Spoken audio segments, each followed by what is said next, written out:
आज के अखबार में खबर आई है कि उत्तर प्रदेश में 1,86,000 टीचर ऐसे हैं जिन्होंने टीटी नहीं किया। ये सारा मामला इसलिए उछल गया है कि माननीय सुप्रीम कोर्ट ने अभी कुछ दिन पहले अपने फैसले में कहा है कि जो लोग स्कूल में पढ़ा रहे हैं, प्राइमरी और जूनियर में पढ़ा रहे हैं, उनके लिए टीटी मैंडेटरी है, उनको टीटी पास करना ज़रूरी है। अब बहुत सारे लोगों को लगता है कि ये सुप्रीम कोर्ट ने कहा कि नहीं टीटी करना ज़रूरी है। सच्चाई है कि राइट टू एजुकेशन एक्ट 2009 में आया था और इसी एक्ट में 2011 में ये मैंडेटरी कर दिया गया था कि 2011 के बाद जो भी स्कूल में टीचर हैं उनके लिए टीटी अनिवार्य है। यह आज का फैसला नहीं है, लगभग 15 साल पुराना कानून है जो कहता है कि स्कूल में पढ़ाने के लिए, प्राइमरी स्कूल में, जूनियर हाई स्कूल में पढ़ाने के लिए टीटी करना अनिवार्य है। सुप्रीम कोर्ट इसलिए मामला पहुंचा क्योंकि महाराष्ट्र की एक संस्था है जो स्कूल चलाती है, उसने कहा कि नहीं, हम तो मुस्लिम हैं, हम तो माइनॉरिटी के अंतर्गत आते हैं, इसलिए हमारे स्कूल पे टीटी लागू नहीं होगा, हमारे स्कूल पे राइट टू एजुकेशन एक्ट लागू नहीं होगा। और वो मुंबई हाई कोर्ट ने उनकी बात नहीं मानी तो सुप्रीम कोर्ट आ गए। सुप्रीम कोर्ट उस फैसले में ये पूरा मामला आया है जिसमें सुप्रीम कोर्ट ने कहा कि जितने भी नॉन माइनॉरिटी स्कूल हैं उन पे तो टीटी लागू होगा। माइनॉरिटी स्कूल पे लागू होगा कि नहीं लागू होगा उसके लिए एक बड़ी बेंच को मामला रेफर हो गया और बहुत जल्दी इसके ऊपर बड़ी बेंच बैठेगी, फिर ये डिसाइड होगा कि जो मदरसा है और बाकी और स्कूल हैं जो हम जिसको माइनॉरिटी स्कूल कहते हैं वहाँ टीटी लागू होगा कि नहीं होगा। भारत में मदरसे चल रहे हैं माइनॉरिटी स्कूल के नाम पे, लेकिन माइनॉरिटी कौन होगा ये कहीं लिखा ही नहीं। भारत के संविधान में कहीं माइनॉरिटी लिखा नहीं है कि माइनॉरिटी कौन होगा। ये भारत का मेरे हाथ में संविधान है, कहीं नहीं लिखा है कि माइनॉरिटी कौन होगा, who is minority, what is the condition of minority, minority किस लेवल पर आइडेंटिफाई किया जाएगा, नेशनल लेवल पर आइडेंटिफाई होगा कि स्टेट लेवल पर आइडेंटिफाई होगा कि डिस्ट्रिक्ट लेवल पर आइडेंटिफाई होगा, कहीं भारत के संविधान में नहीं लिखा है। 1992 में कानून बना, इस कानून में भी कहीं नहीं लिखा है कि माइनॉरिटी कौन होगा, माइनॉरिटी को कैसे आइडेंटिफाई किया जाएगा, 0.5% वाला माइनॉरिटी होगा कि 1% वाला माइनॉरिटी होगा, जिले का 1% होगा कि राज्य का 1% होगा कि पूरे देश का 1% देखा जाएगा। इसमें ये भी नहीं आज तक डिसाइड हो पाया कि ये जो माइनॉरिटीज़ की यूनिट क्या होगी, सैकड़ा होगी, हज़ार होगी, लाख होगी कि करोड़ होगी। बहुत सारे ऐसे सवाल हैं जो बड़ी बेंच के सामने जाएंगे और उस पर माननीय सुप्रीम कोर्ट देखेगा। एक बात जो सबसे ज़्यादा आज तक संविधान का गलत इंटरप्रिटेशन हुआ है वो कि आर्टिकल 30 में मदरसा खोलने का अधिकार मिला हुआ है। मदरसे चलाने का अधिकार आर्टिकल 30 से है ही नहीं है। मदरसा के चलाने का अधिकार अगर है तो आर्टिकल 25 से है, क्योंकि आर्टिकल 25 में लिखा हुआ है फ्रीडम टू प्रोपोगेट रिलीजन। मदरसे में चूंकि रिलीजन को प्रमोट किया जाता है, रिलीजन को प्रोपोगेट किया जाता है, मदरसे में मजहबी तालीम होती है, मजहब को फैलाने की बातें होती हैं, इसलिए मदरसा आर्टिकल 25 और 26 से चल सकता है, आर्टिकल 30 से चल ही नहीं सकता, क्योंकि आर्टिकल 30 एजुकेशन इंस्टीट्यूशन की बात करता है, रिलीजियस एजुकेशन इंस्टीट्यूशन की बात नहीं। फ्रीडम ऑफ रिलीजन के अंतर्गत मदरसा आ सकता है, क्योंकि यहाँ लोगों को अगर अपने मज़हब को पालन करने की स्वतंत्रता है तो मजहबी तालीम की भी स्वतंत्रता है, तो मजहबी तालीम आर्टिकल 25-26 से आएगा, आर्टिकल 30 से नहीं। इस बात पे कई हाई कोर्ट के फैसले और कई सुप्रीम कोर्ट के फैसले जो मेरी दृष्टि में गलत हैं, वो इसलिए गलत हैं कि हमने कभी इसको आर्टिकल 25 और 30 को बाइफरकेट नहीं किया। हमने रिलीजियस एजुकेशन और सेकुलर एजुकेशन को बाइफरकेट नहीं किया। हमने आर्टिकल 30 में जो माइनॉरिटी देखा उसको ये मान लिया कि नहीं, वो तो माइनॉरिटी का मतलब मुस्लिम और मुस्लिम का मतलब मदरसा। पहली बात तो आर्टिकल 30 आया था क्यों? क्योंकि विभाजन के बाद। तो विभाजन के बाद क्या हुआ? विभाजन के बाद पाकिस्तान में जो सिंधी थे, जो बलूच थे और भी जो मुल्तान से लोग आए, उनकी लैंग्वेज भी अलग थी, उनकी स्क्रिप्ट भी अलग थी, उनका कल्चर भी अलग था, वो भारत में आए। दूसरा, यहाँ विभाजन हुआ था, यहाँ विभाजन के आधार पर गुस्सा भी था। संविधान निर्माताओं का ये मानना था कि जो लोग सब कुछ अपना छोड़ के आए हैं उनको भी अपनी स्क्रिप्ट का, उनको भी मतलब कम से कम उनको इंडिपेंडेंस होनी चाहिए, उनके कल्चर का इंडिपेंडेंस, और फिर जो यहाँ रह रहे हैं उनको भी होना चाहिए। आर्टिकल 29-30 ये कहता है कि भैया अपना त्यौहार मनाओ, अपनी संस्कृति को फॉलो करो, अपना कल्चर फॉलो करो और एजुकेशन इंस्टीट्यूशन भी खोल लो।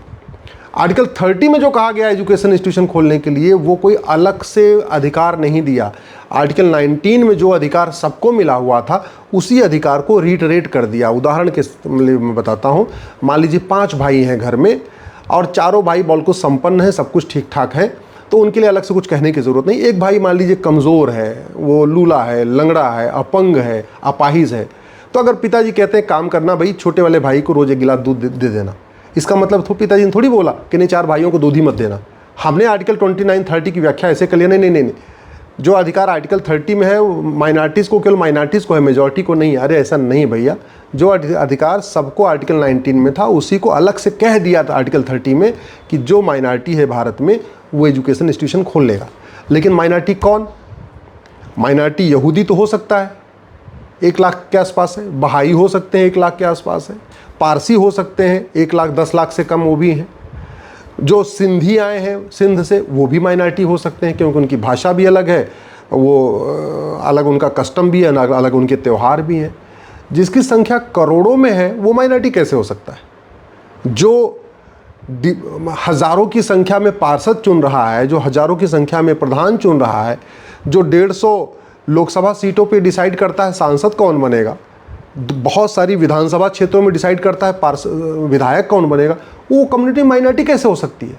माइनॉरिटी उसको कहते हैं जो कुछ 100 हो, या चलो देश बड़ा है तो कुछ हज़ार हो, या भारत चलो बड़ा है तो मान लेते हैं भाई कुछ लाख हो, लेकिन उसको थोड़ी कह सकते हैं जो कुछ करोड़ हो।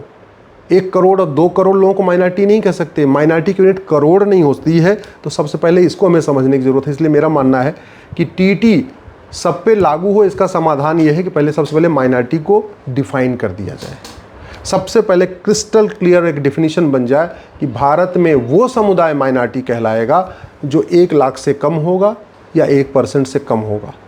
अब ये भी देखना पड़ेगा कि इसको स्टेट लेवल पे देखना है कि नेशनल लेवल पे देखना है, लेकिन जो भी करना है इसकी एक परिभाषा बननी चाहिए, क्योंकि बहुत हो गया। माइनॉरिटी फेयर मिनिस्ट्री चल रही है, माइनॉरिटी कमीशन चल रहा है, माइनॉरिटी के आधार पर लोन जा रहा है, माइनॉरिटी के नाम पे वजीफा चल रहा है, माइनॉरिटी के नाम पे वक्फ बोर्ड बन गया, माइनॉरिटी के नाम पे वक्फ ट्रिब्यूनल बन गया, माइनॉरिटी के नाम पे फ्री मनाज जा रहा है, माइनॉरिटी के नाम पे मकान जा रहा है, सब कुछ हो रहा है। लेकिन माइनॉरिटी कौन है आज तक डिफाइन नहीं किया। इसलिए सबसे पहली आवश्यकता है कि माइनॉरिटी को डिफाइन कर दिया जाए। दूसरा ये भी क्लियर कर दिया जाए कि जो भारत के संविधान में आर्टिकल 30 में एजुकेशन इंस्टीट्यूशन लिखा है उसको क्लियर कर दिया जाए कि भैया ये सेकुलर एजुकेशन की बात हो रही है।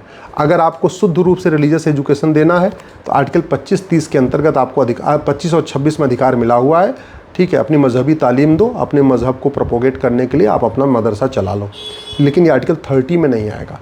आर्टिकल 30 के अंतर्गत जो इस एजुकेशन इंस्टीट्यूशन है वो सेकुलर एजुकेशन इंस्टीट्यूशन की बात है। अब कोई अगर चालाकी करे कि नहीं हम एक काम करेंगे, हम उसी स्कूल में मदरसा भी चलाएंगे और उसी स्कूल में हम जो है सेकुलर एजुकेशन भी देंगे, physics chemistry math zoology botany पढ़ाएंगे, तब तो वो राइट टू एजुकेशन के दायरे में आएगा। जहाँ थोड़ा भी सेकुलर एजुकेशन हुई, फिजिक्स पढ़ाई गई, केमिस्ट्री पढ़ाई गई, जूलॉजी बॉटनी पढ़ाई गई, वहाँ वो स्कूल राइट टू एजुकेशन के दायरे में ही आएगा। फिर आप ये नहीं कह सकते हमको टीटी से छूट चाहिए, हमको राइट टू एजुकेशन से छूट चाहिए ना, ये नहीं चल सकता। हम लोग इसको सुप्रीम कोर्ट में इस मैटर को उठाने वाले हैं, इस मुद्दे पर हम बहस करने वाले हैं। हम सबसे पहले यही कहने वाले हैं कि सबसे पहले आप आर्टिकल 30 की ठीक से व्याख्या करिए। आर्टिकल 30 आया है आर्टिकल 27-28 के बाद। आर्टिकल 27 कहता है मज़हब को प्रमोट करने के लिए सरकार 1 रुपये खर्च नहीं करेगी। आर्टिकल 28 कहता है किसी भी सरकार के द्वारा इस फंडेड या सरकार के द्वारा मान्यता प्राप्त स्कूल में कोई मजहबी तालीम नहीं होगी। इसका मतलब ये हुआ आप मदरसा बोर्ड नहीं बना सकते। आप जहाँ शुद्ध रूप से मजहबी तालीम हो रही है उसकी डिग्री को मान्यता नहीं दे सकते। जहाँ शुद्ध रूप से मजहबी तालीम हो रही है उसके सर्टिफिकेट के आधार पर सरकारी नौकरी नहीं कर सकते। जहाँ शुद्ध रूप से मजहबी तालीम हो रही है वहाँ के टीचरों को आप वेतन नहीं दे सकते, आप उनको कोई मदद नहीं कर सकते। आर्टिकल 27 साफ साफ कहता है सरकार खर्च नहीं करेगा। 28 कहता है मजहबी तालीम नहीं होगी। आर्टिकल 29 कहता है सबको अपनी अपनी कस्टम को, अपने स्क्रिप्ट को फॉलो करने का अधिकार है। और आर्टिकल 30 कहता है एजुकेशन इंस्टीट्यूशन खोलने का अधिकार है। ये कोई नया अलग से अधिकार नहीं दिया है। ऐसा नहीं कि जो यहाँ मेजॉरिटी का अधिकार है उससे ज़्यादा माइनॉरिटी को अधिकार, ना, अधिकार बराबर है। आर्टिकल 19 में सबको अधिकार है अपना स्कूल खोलें, कॉलेज खोलें। आर्टिकल 30 में केवल उसको रिटरेट किया है, अलग से स्पेसिफाई किया है। उसका उदाहरण मैंने बताया कि घर में अगर 5 लोग हैं और डॉक्टर कह रहा है कि ये इस व्यक्ति को 1 गिलास दूध देना क्योंकि ये कमज़ोर है, इसका मतलब डॉक्टर ये नहीं कह रहा है कि बाकी लोग दूध नहीं पिएंगे, बाकी लोगों को दूध नहीं मिलेगा। तो आर्टिकल 30 में वही अधिकार माइनॉरिटी को है जो आर्टिकल 19 में सबको है। और वो इसलिए टीटी अनिवार्य होना चाहिए। जहाँ भी सेकुलर एजुकेशन हो रही है, जहाँ थोड़ी सी भी physics chemistry math zoology botany पढ़ाया जा रहा है, जहाँ की डिग्री वैलिड है, जहाँ के स्कूलों को सरकार मान्यता दे रही है, वो स्कूल राइट टू एजुकेशन के दायरे में आएंगे ही और वहाँ टीटी अनिवार्य होना ही चाहिए।